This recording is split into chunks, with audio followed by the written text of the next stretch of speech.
As a denizen of Chicago, I have been there hundreds of times and lived there for 20 years, 23 years of my life being born there. And you would think that in this hotbed of Hull House and Jane Addams, many people will know who she is. And I don't want to depress you too much, but any celebrity does not stay in the cultural memory bank. There are things named after Jane Addams in Chicago, housing projects and a stretch of the interstate highway.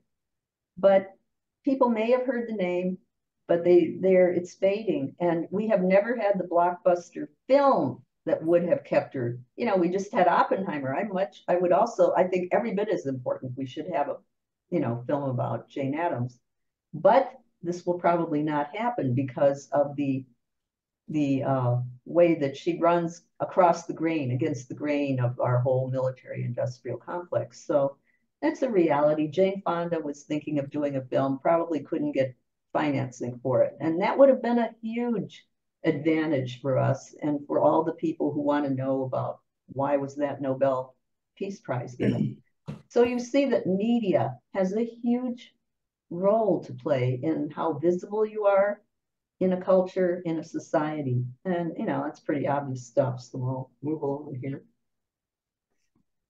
Here is the good old days, or there were many flaws with Hull House, but this was a group of the Women's Peace Party. Someone may know where this was taken in the good old days. And they were able to get much national newspaper coverage. And then when radio came in, Jane Addams would get on radio. She also would lecture at the Chautauquas, and that was a big lecture event, that was I don't know how to explain, it was a happening. And all the middle class people who didn't go to college in those days would go every summer and devote a lot of time to self-education and self-improvement through hearing very prominent people like Jane Addams or Teddy Roosevelt or I don't know, Mark Twain. People who were famous would come and lecture, or people who were renowned in their field. This Women's Peace Party would get its cartoons into other publications. I don't know if they managed to get it into the Hearst. I would have to do more of a study on that, but they were able to go outside of their orbit of peace communications and get cartoons like this into the broad, the mainstream, or whatever you want to call them. Now we say corporate media.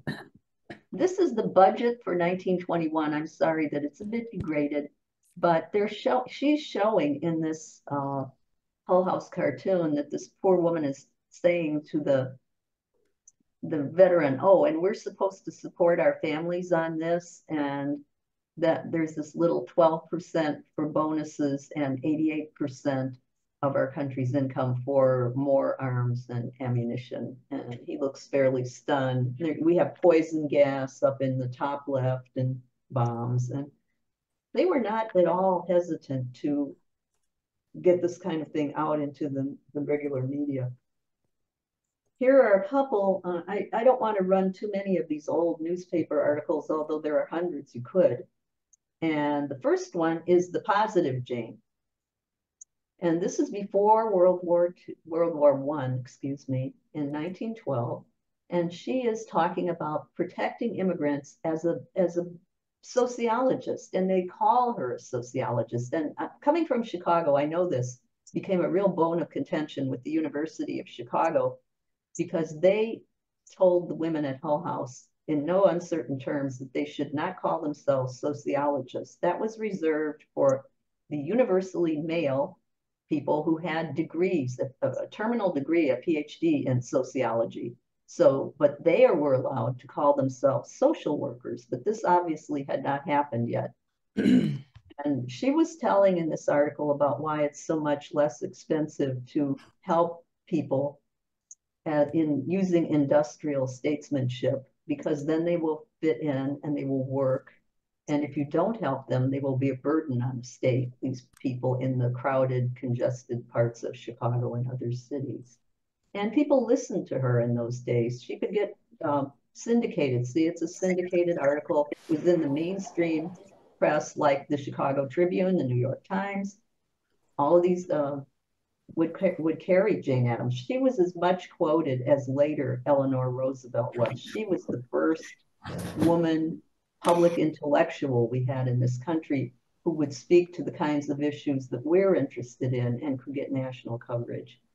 But when you move over to the next article, and I don't know what year it was, I didn't write that down, but I think it's in the big red sweep, the big radical sweep they did in 1918, 1919, 1920. And they were going after the people at the universities, 62 men and women, many of them instructors at colleges and universities. And they're quoting Archibald Stevenson of the Military Intelligence Bureau that they're going after these people. This may still be when war was going on. And so included among the radicals are Miss Jane Addams and these others, because up until then, she had had a positive image. She was an icon of the helper and benevolent woman, but now she's a dangerous radical. And I think most of the people in WILPF have heard that in some of the articles, they were calling her the most dangerous woman in America. And I'll tell you something, they don't call you that unless you're an effective communicator. If you're not, you're not of a magnitude that they have to even deal with you. So she was an effective communicator, and that proved it. So can anybody help me out on this? I think a lot of the people are sick of hearing about it, maybe in the disarm committee, but most of you are not active in that committee. So can anybody give us some help on what external media are and what internal media are in the sense of our peace organizations? Anybody want to help me out? Well, I will, because external is not within our groups of peace activists. It's common media and mass media, I guess, would be a term. Sure. So then pretty logically then internal media is that which not only our own newsletter, but where we share news among ourselves. And I'm just going to go on then and give what they're both needed. They're both very important. So first, with external media, and I list some of the genres of external media. These are discourse communities, as we would say in rhetoric, where people are in a habit of being in the same discourse community. For instance, Fox, we would call that one discourse community. They have sort of an info bubble around themselves, and anything outside of it is not that credible, but everything is credible that comes through Fox. So that's not an endorsement, believe me, of Fox, but it's just an example. And so these different discourse communities, whether it's CNN or PBS, I guess Democracy Now! Is sort of, it straddles, but it's mostly external. And they are what can give any group visibility. And visibility is important because without it, you disappear from the society. Even though it may seem like you have hundreds or even 1 million members in one of these peace organization groups, there are people who already know that it's there. They're not the people who might get involved. And only external media can capture those people's attention who might get involved, but they didn't know you existed, or they hadn't really thought about it that much. And this is where you can add membership. Not only membership, but just get people involved. So here's our our shining example from about a week and a half ago. How long ago is that? Ann Wright, who's retired colonel in the Army, was out on the mall, I guess, somewhere in Washington, D.C., and she managed to get an interview on Iltalehti, this main daily newspaper in Finland. And I don't have a picture of the one from her German one, but there apparently was another German newspaper that interviewed her. So there you go. There's one. That's an example. Internal media is our peace group media and publications. This is where we hone our skills. We connect with each other. It boosts our morale. Sometimes you need that, because when we're not getting covered and they're resistant to covering us, you need to have reinforcement. Yes, I exist. Here I am. We are we, and we exist. And we connect. Now, when you generate images, you don't want to connect the way those arms are connecting, because if you look at it, it's pretty strange. But other than the arm, that was a good image for connecting. So we want to be connected to ourselves too. So they're both useful. And when I say it's easy, it's not effortless. There's a lot more effort going in at this point from what I've seen over a number of years on internal media. And we may always have it more than half be internal, but it's easy compared to external. External media, you might get rejected. It's a lot more likely that you won't even be heard, you'll be rejected, but it isn't that hard. There are tricks. Internal feels good because there's such a high rate of getting carried in our own press. So, but remember that this is at the expense of visibility outside of our own group. And here's the thing, there are new ideas, even though it's pretty hard, and we don't have the advantages of Jane Addams, where she actually had a clipping service, a PR service, and her own fame to boost the Women's Peace Party, but not so much them. They started cutting down on them, but Hull House and herself, she could get covered until she got into it with the military-industrial complex. We had a meeting a few days ago, and we're of an age. Most of us are over 70, and women were saying, "But Gloria, you're saying these things we can do," and I'll get into some of that a little bit later. But we don't want to do those things. We're old now, and so then it occurred to me that there is specialization. People can research right from their own homes, even if they're in a wheelchair. They can research and they can send things out and disseminate some new plan or some new idea that we get about communications, as well as everything else. But the ones who are more, gung-ho, as often you cite the women in Code Pink, well, they can pull off their little surprise acts in new locations because we are pretty predictable and they know where we go. So these young or more active mobile people, I don't know how to put it, can pull off their surprise acts. And so it's two different groups. You don't have to do the enacting. It's not trying to put guilt. I'm not trying to guilt anybody who doesn't feel up to it or even doesn't feel comfortable with it, because there will be others who do. Some people are born actors. They just want to get out there and do it. So one thing that we do know is, and we've all been witness to this, how much the media world has shifted. I mean, from Jane Addams' time, it was in her mid-career where these old-fashioned microphones and being on radio came in. And now we have to face something that's shifting and changing in shape. And often we don't like that, but think about it. If we didn't have Zoom, we wouldn't be right here at this moment. And we certainly have taken a mega leap into connecting with each other across the country because of Zoom, just Zoom. So it has its positive side. One of the other things is that I would say one of the foundations we used to count on for an alternative voice was PBS. And it came in the 90s. I think it was Tucker Carlson's father, Richard, who got on the board, and he'd been a journalist with Voice of America and so on, and been in the, what do we call it, intelligence community. So as they were privatizing, there were also little differences being put into PBS where, if you notice, the balance and fairness doctrines seem to be much less evident in shows like the NewsHour. However, they are still federally mandated. As long as they take a cent of federal money, they are federally mandated to have a community advisory board and listen to the community. So they're just across the country called CAB boards. And we can attend, but it depends where you're at. Some places they're eager to have people, other places they're very uneven, these stations, these affiliate PBS stations.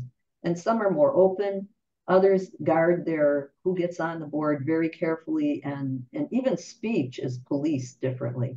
Some localities, they have what do you call it, an announcement right after. People can get up and make announcements after the regular show. However, in other communities, they have stern rules that are on the website. No one can talk except the official board members. You can be there as a guest, but you cannot speak. And you can send in advance something to the board, but chances are it won't get taken up. That's just, you know. So you have to take a chance, get to know where it's like a spectrum. Where does your own affiliate station fit into this?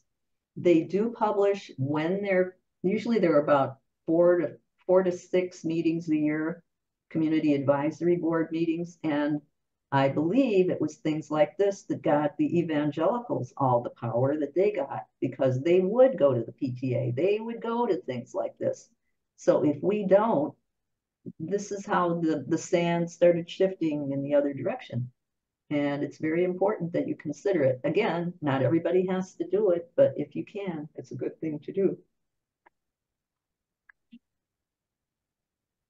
And, you know, if you just compare the numbers, I've been going to our PBS affiliate, which isn't one of the more open door ones, but they're okay, you know. And when you do a street demonstration, you may, and it's not like a big, huge crowd, you might get 200 passersby. But on our PBS media here in Tucson, they had one time, I saw the statistic, their quarterly was 400,000. And it's worth trying, it's worth attending. And you can also make them aware that there are things that are being put out at the national headquarters of PBS in New York. Just go beyond your own station and look at what's being produced in New York. And you can see, or in Boston, I forget what the name of the entity that produces them, but you know, you can look that up. And just see there are things that are more toward the peace end that are probably being put out at the national that shows do not take it up. They do not buy the license for that particular program. And you can point this out to your station. How did that get missed? So that's one thing you can do even by phone without attending this CIB meeting. And when they do announce their openings on these CABs, so go for it. I mean, I attended over a year, close to 2 years, and you have to sort of convince them that you're serious about it, and they will consider you. I handed in my CV, and that's how serious, that's how selective they are in Tucson. And I don't know if they'll even let me know if I got on. I guess they'll let me know if I got on, but if I don't, they don't have to say anything. So here's the next episode. And my son, Chris, said, you know, this is important. He has done this kind of work. Whenever you do get interviewed on the radio or have a story written, I never hear anyone at these committee meetings mention the name of the reporter. I've never heard that. And I've certainly never heard them saying anything as a follow-up. So these are just little tips. And the reporters really are overworked and they're human. And be sure to get their contact info. So what you can do is write a thank you. Send them an email thanking them for your story or the interview. And make a note of the name and, you know, file it somewhere. Have a list of people in media that have done anything for us. You can also write the superior, the superintendent, you know, whoever is above this person, about you were so pleased that they did a good job and they got it all right, the facts, and it was a good report. And sometimes that actually factors into retention at the station or even promotion. Because otherwise, this is the unfun part. Otherwise, each time you go to the media, we're back to square one. You have to look and you don't even know who works there and you're trying to get someone to cover you. Those are pretty easy little steps. And what would be really nice is if we had a list of who in each branch or what media contacts WILPF has in all of our branches. And then it would be a subgroup that we could just email when we need something pushed out on media. But that's down the road. I think that's my last slide. I may have one or two. And I want to invite you to join our new communications, culture and the arts, and sensitization committee. And you can just contact me at that email and I can put you right on our e-list.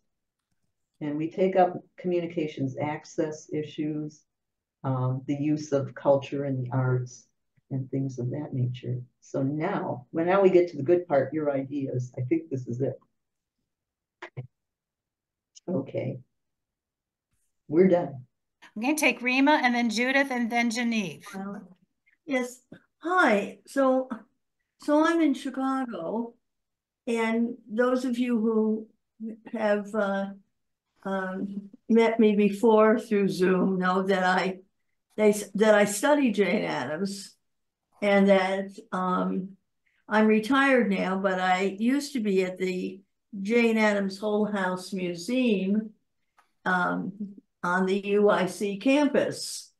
And I've traveled around and given a lot of talks, and I have to say that Jane Addams is not a well-known figure anymore as much as we would want her to be. It is very shocking to me when I meet educated, cultured people who I think really want to know about her, and they don't.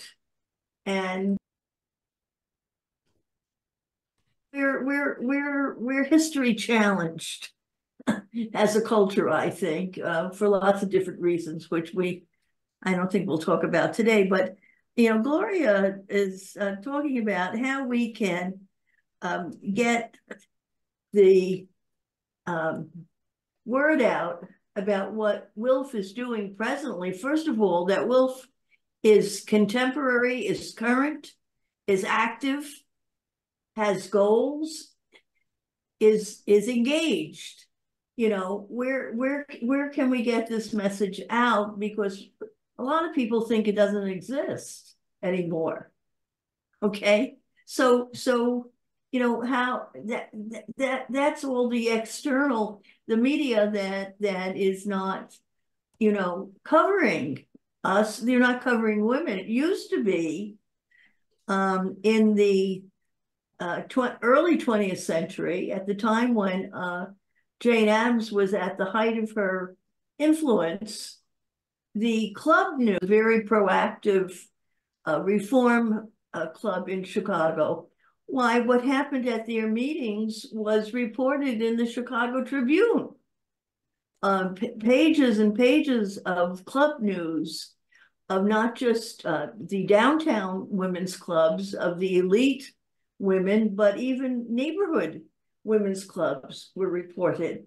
And one of the things that really gave the Women's International League for Peace and Freedom its initial, how do I want to say, boost, its initial energy, was that Addams parlayed the infrastructure, networks and circles of acquaintances and friendships and people that were allies in the women's movement that had brought about the passage of the suffrage amendment into the peace movement.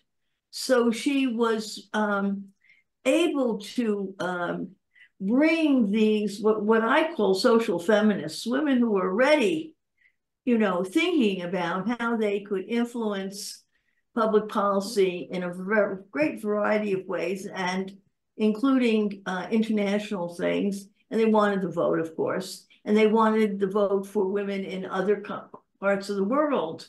So they were very, very engaged. And I'm thinking maybe what might be interesting now is to think about what is there now that we might term the woman's political culture. What's out there that's, organizing itself? Where are the movements? Second wave feminism is a long time ago already. What's now? We're at a crossroads. And what the issues are for women have to do, again, with international peace. There's no question that the agenda that was first established at The Hague is still unfinished business. And so maybe there is a way of interacting with this larger, perhaps right now, inchoate movement that must begin to be more active because of the situation politically, that will be a way for WILPF to again develop a more public profile, not with just its own membership, but beyond it, you know, in a leadership role in what I believe is a very necessary social movement, again, for peace and freedom. And you can't have peace and freedom if you have war. And so, you know, how do we do it? And what Jane Addams had done was she believed in recruitment. She literally went out and found new blood to bring into the movement. She personally went to small communities, villages, cities, any place that was willing to have her come and give a talk. She gave it. She was traveling a lot of the time. And she also published articles in whatever magazine she could get. And this was important.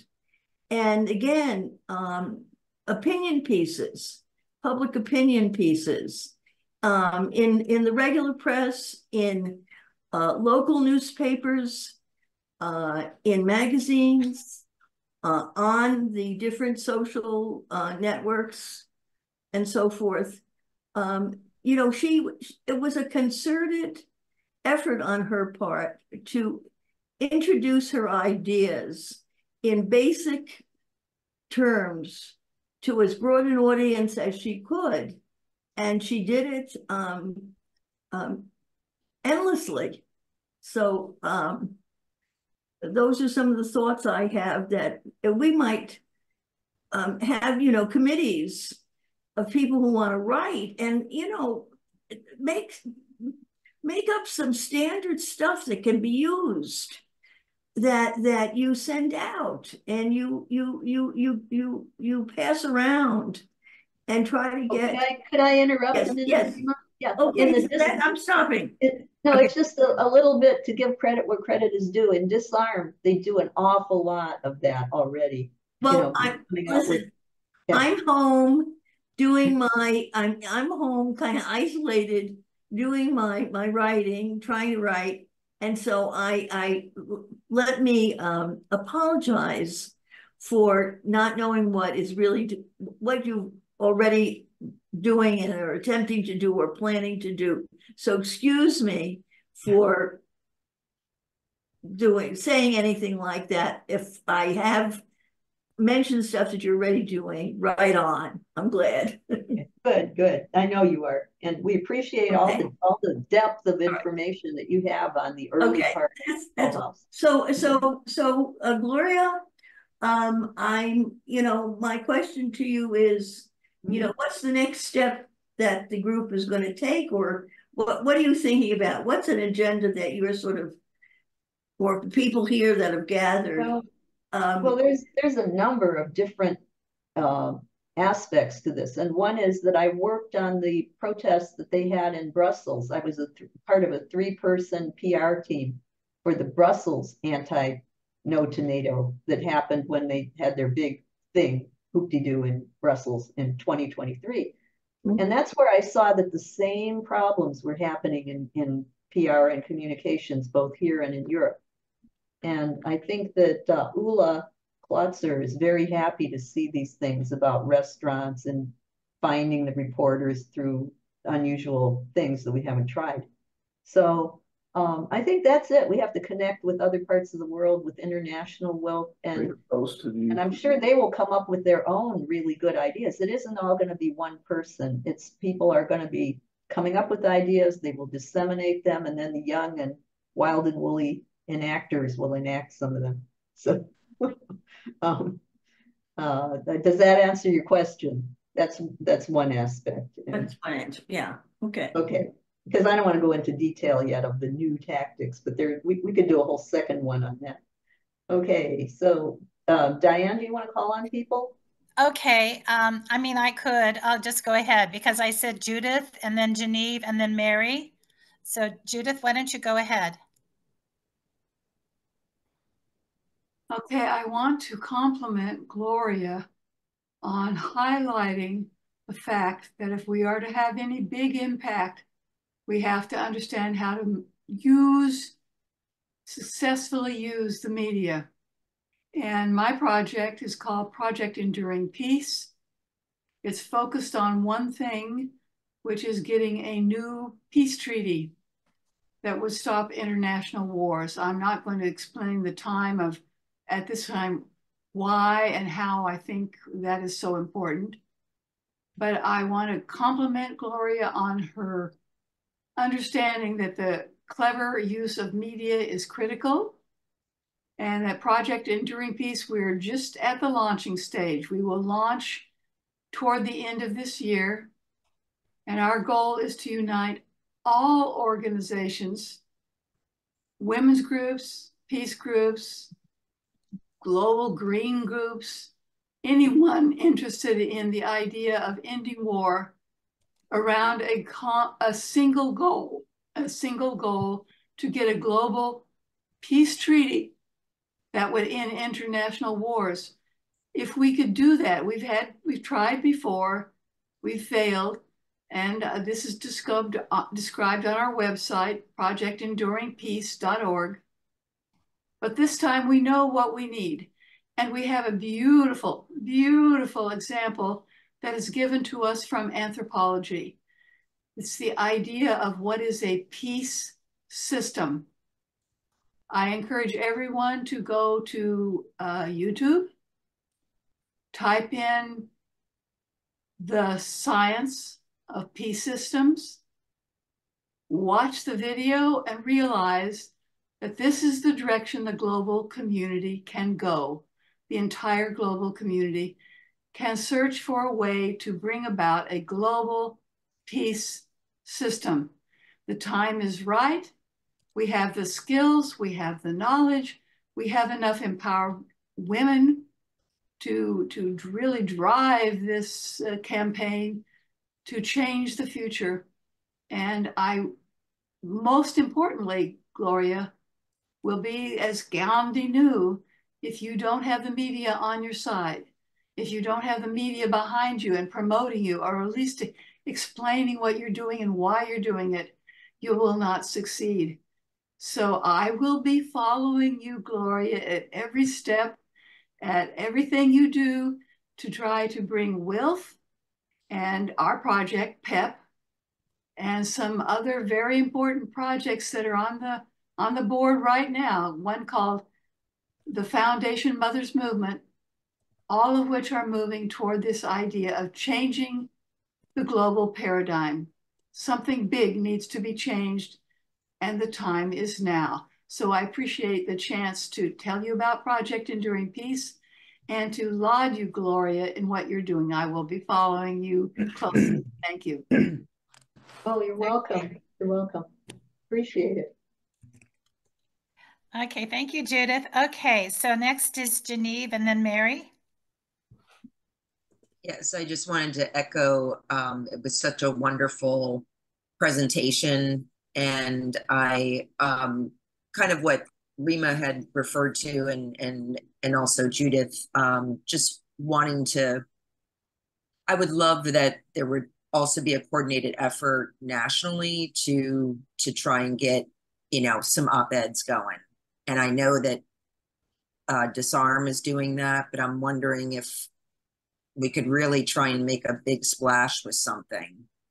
because I just feel like we have such amazing women and some great writers, and we're dealing with very important issues. And I feel like we need to really try and insert ourselves nationally too. I don't know if that's really hard to break through. I just don't know, but I feel like we do have heavy hitters here. So. Well, thank you. Yeah, it's certainly a goal and something that we may have to build some scaffolding, rhetorically speaking. Yeah, I agree. Okay, Mary, and then Nancy Rice from Vermont. Thank you. Well, first of all, I want to thank Gloria for your comments. Such excellent ideas. And I liked your idea about joining the citizens board of a citizen advisory board for the local PBS station. I have found that our PBS station is very receptive. I don't remember why I was there, but I was part of a focus group or something. And afterwards I talked to the director and I mentioned that we'd like to see more programs about Native American history, because here in Wisconsin, well, everywhere, of course, in the nation, there's history that is kind of like been underrepresented. And I told him if people knew more, maybe they'd be less inclined to want to dig up grave sites or plow through fields that have artifacts in them. And if, they'd have more respect for what was there.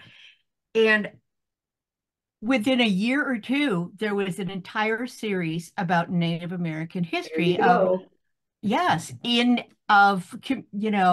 nations within Wisconsin. So it was, I think they're very receptive. So I'm going to there they are. Yes. And also, and this is just, a tip. Every time I watch a program that I'm really moved by, if you go to the website, they'll always ask for comments.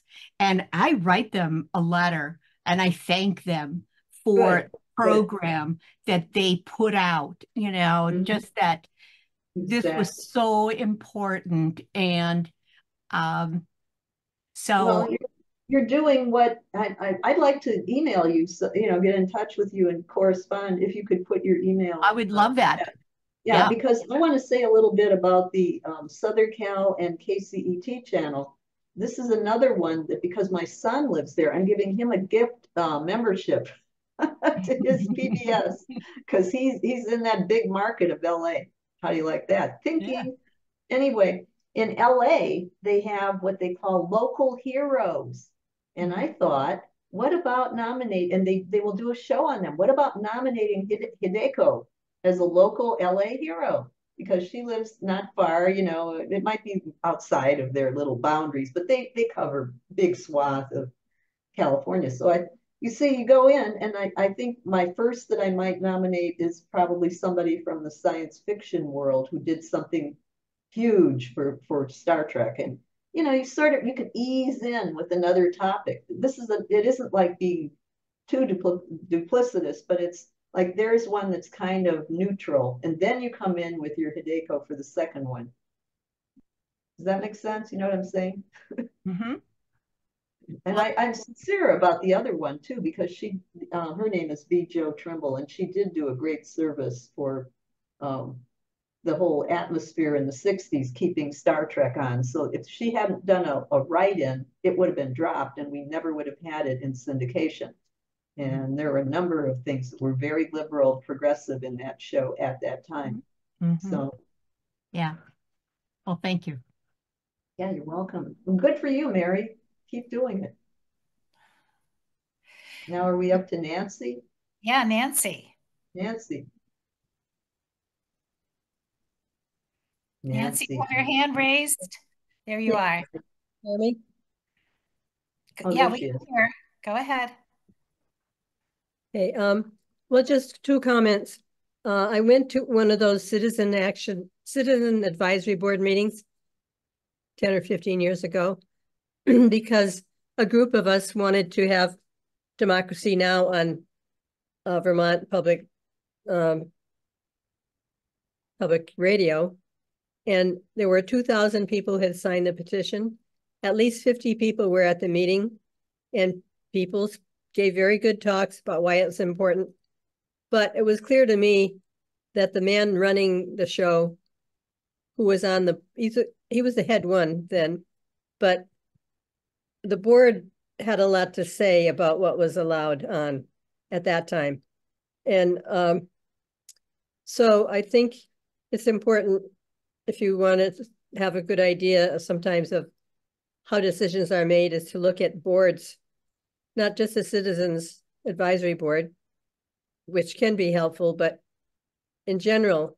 And the other thought I had was, I used to work in a college library, and back then there was a book in the reference section of all the little weekly newspapers around the country. And I don't know that this has been done, but one group I'm in on a small scale sent a letter to the editor to like 15 weekly newspapers in our state. And I don't even know how many of them were published, but that could be a little job that could be attended to that might spread the word out to people you'd never even think would be interested in the issues that you're writing about. So at that time it was called AYERS, AYERS, weekly something or other, but now you could get emails. I'm not sure how you could search that out, but it seems to me that'd be worth looking into, because people do read these little weekly newspapers. And as far as the mainstream media, that's pretty much controlled, in my opinion.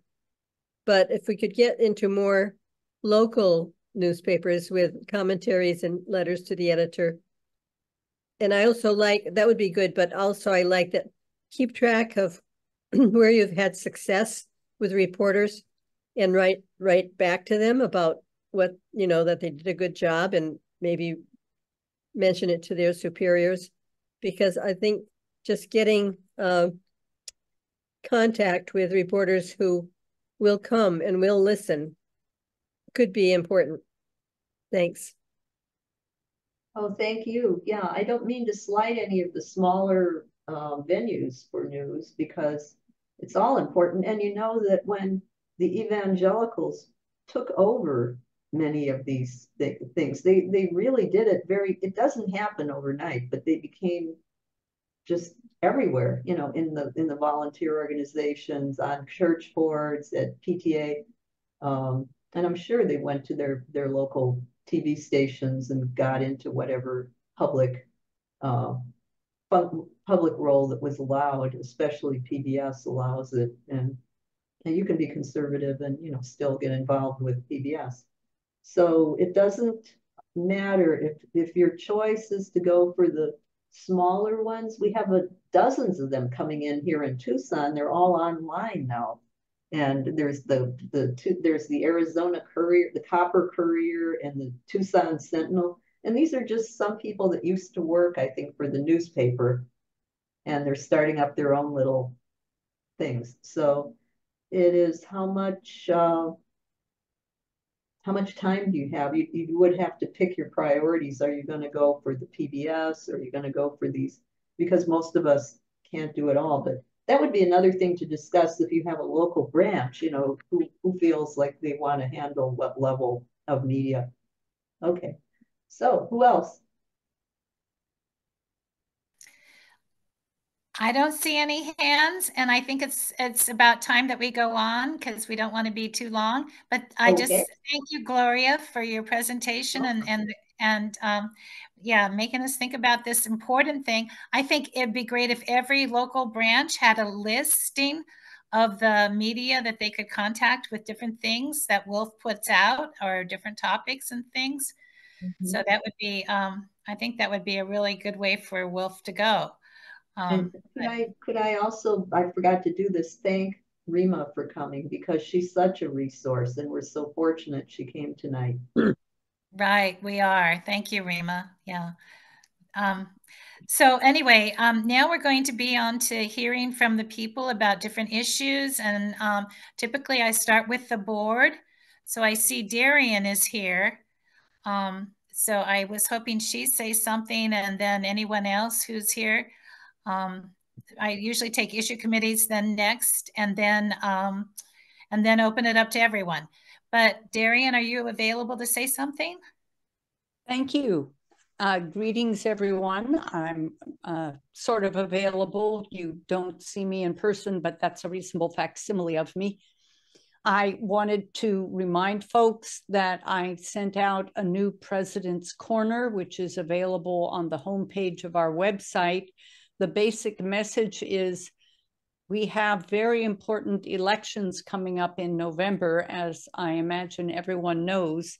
WILPF is nonpartisan, but that doesn't mean that we are inactive. So the President's Corner talks about the issues that often get neglected in the horse race coverage in the media.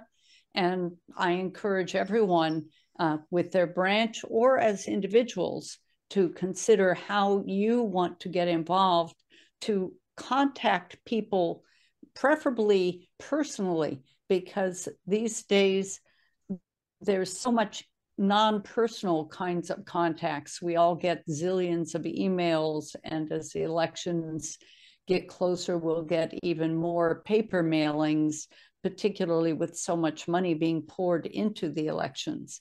However, personal contact, whether it's door-to-door or tabling, or even handing out materials where you have a chance, if a person has a question, to talk to them. Personal contact helps to break down the stereotypes of them and us. So that's definitely an important item for people to pay attention to. Also, we do have a board meeting coming up on the last Saturday of this month.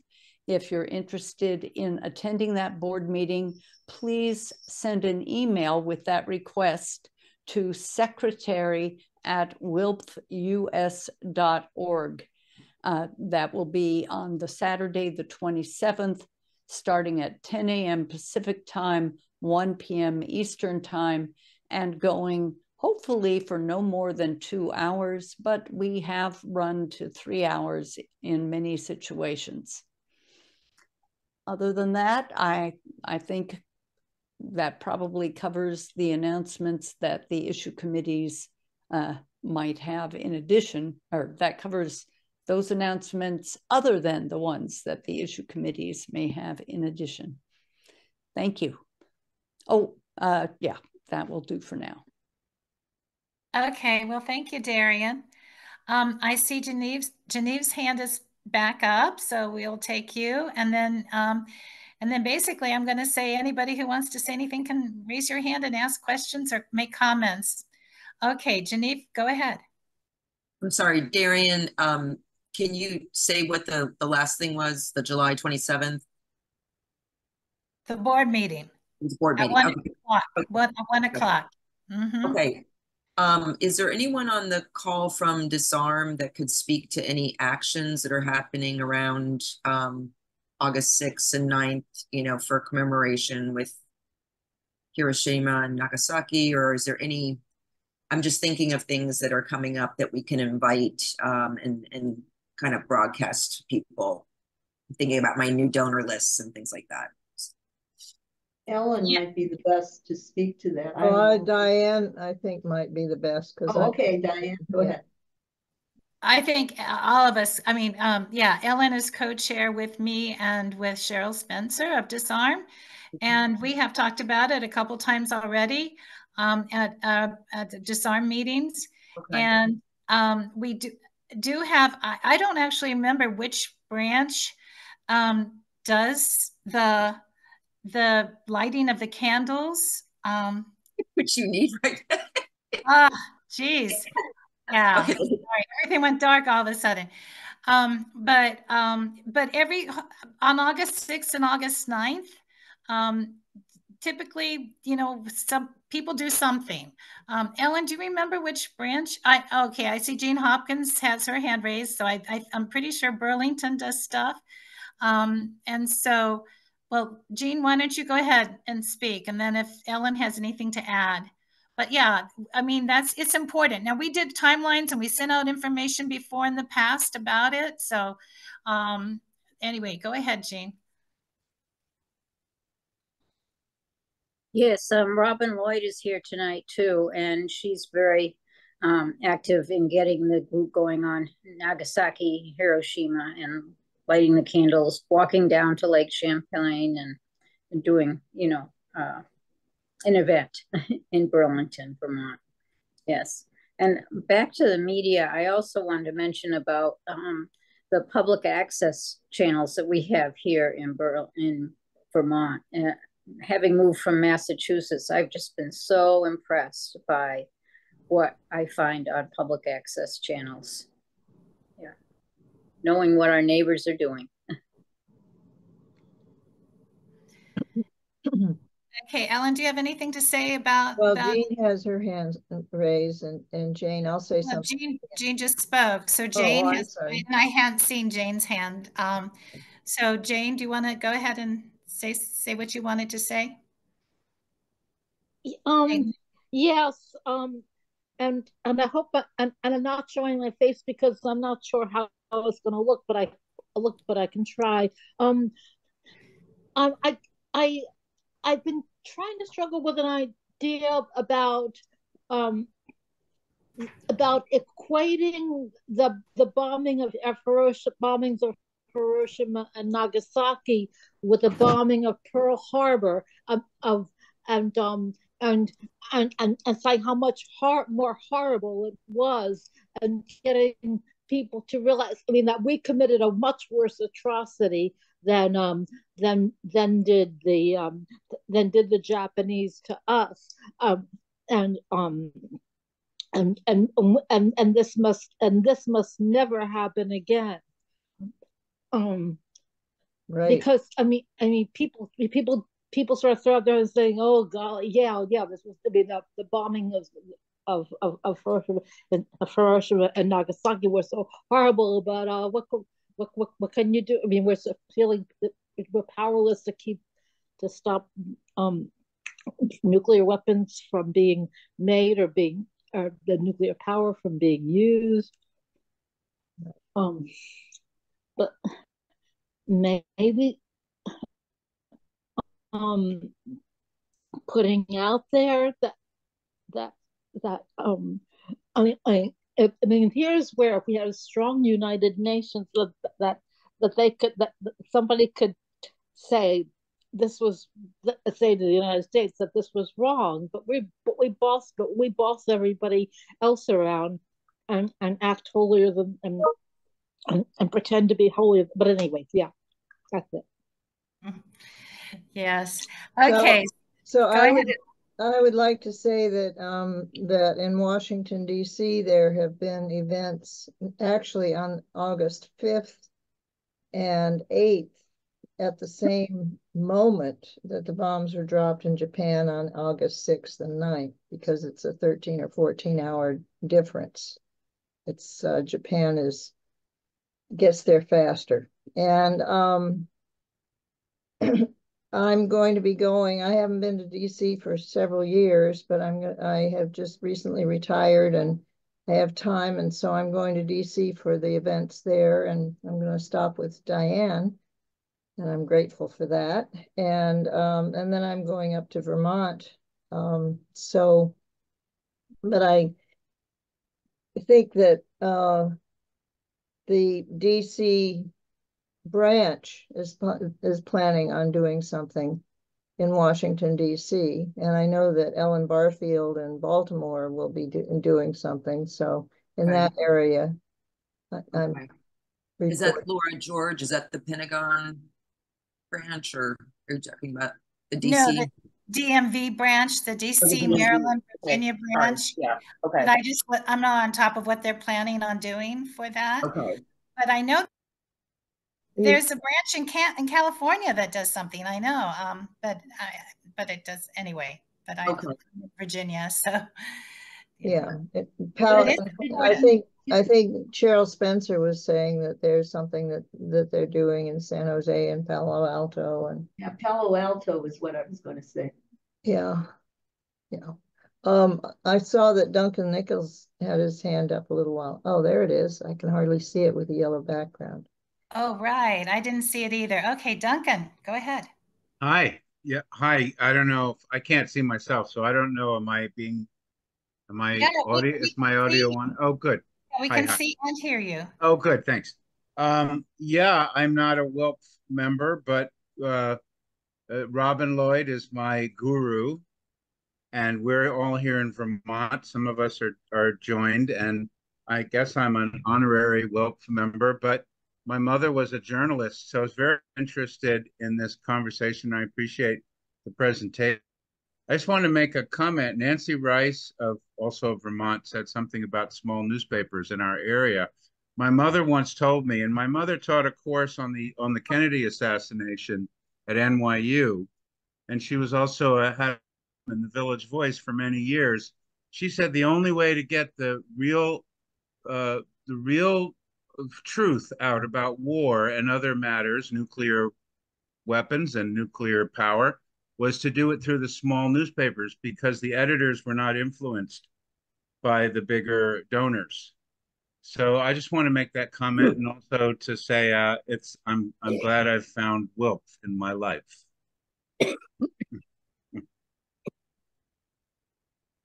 Thank you. That's great. Yes, I think we're all glad we found WILPF.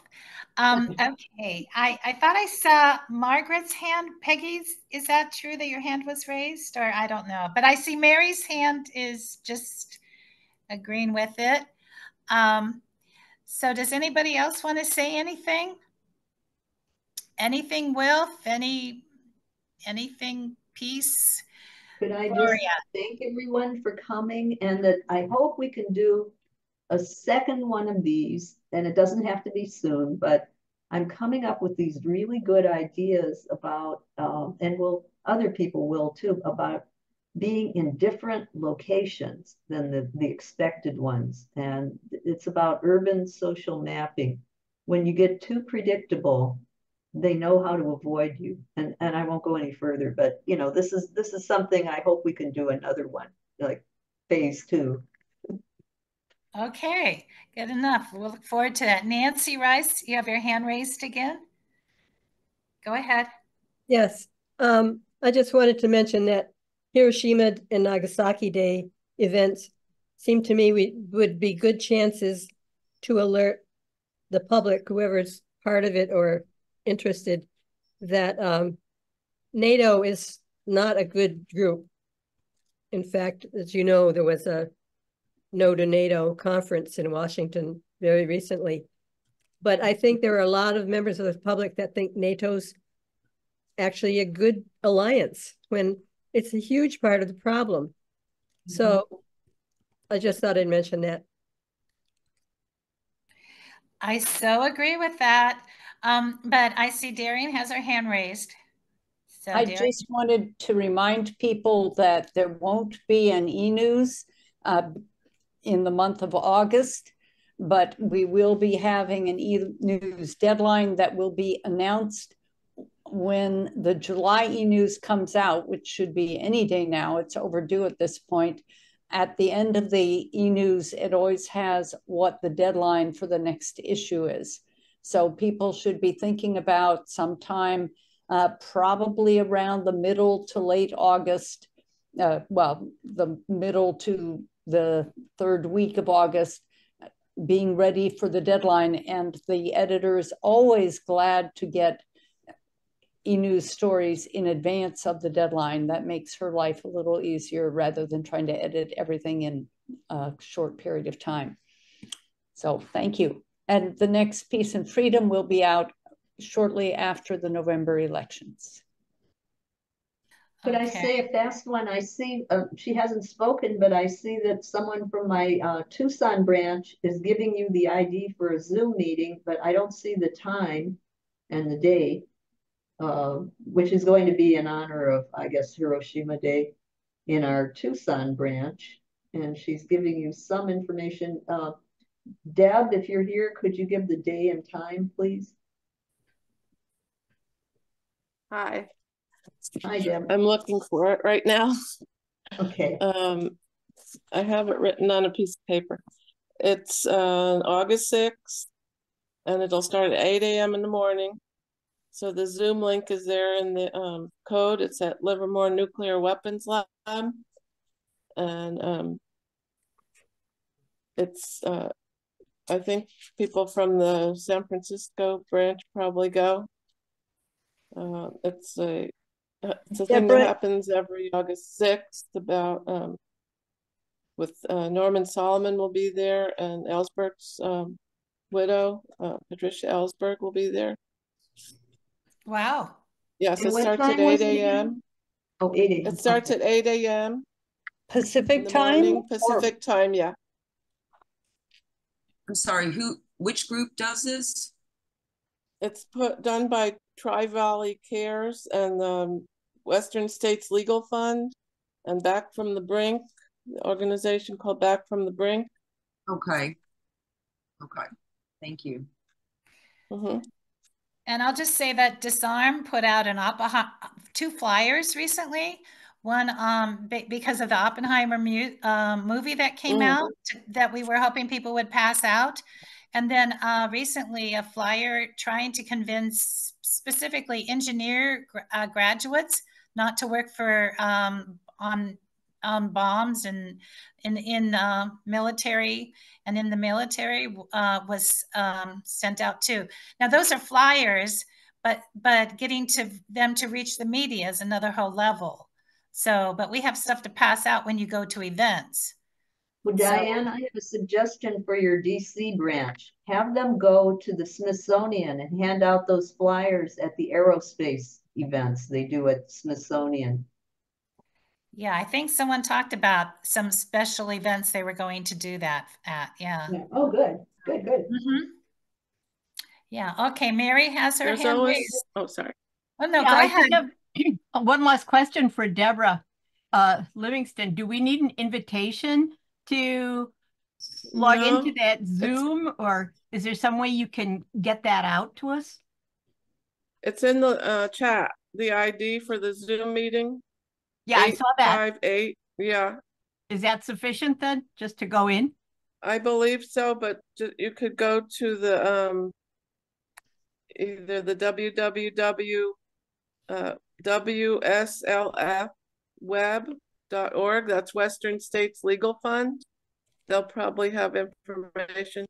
And there's a phone number here for Tri-Valley Cares if you want to get information from them. 925-443-7148. Okay, thank you. Mm-hmm. And Tucson usually goes. Tucson usually has several of us go to the demonstration at Raytheon on August 6th with thoughts of the end nuclear. And as people go into Raytheon, the weapons manufacturer, they try to catch people with flyers and hand them out if they'll take them.